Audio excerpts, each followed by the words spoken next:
Hi, this is Bill Watkins. We're starting out in Scripture again today, a great way to start out.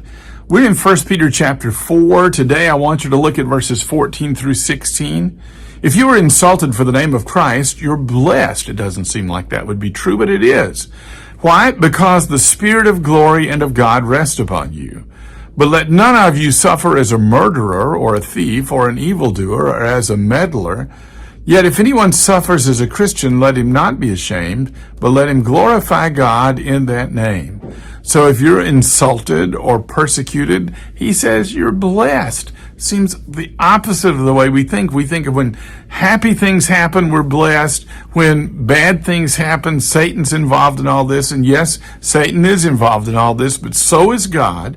And he says, I'm doing this as a blessing to you when it comes. You know, there's a blessing that comes because of the Spirit of God and of glory rest on you when you're insulted, when you're persecuted. Remember Stephen, when they're stoning him to death, it said they looked on his face and it looked like the face of an angel. God is glorified and he will glorify his people when they meet suffering as a blessing.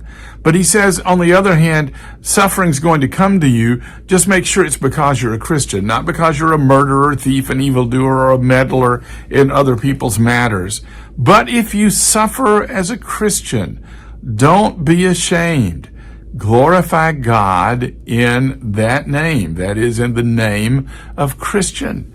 If somebody calls you a Christian and you suffer for it, wonderful. He says, don't be ashamed of it. Don't run away from that idea.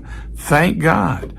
When the early church prayed after people had been persecuted, they thanked God for the privilege of sharing in the sufferings of Christ. Glorify God in your sufferings, because that's when God finds his glory among men.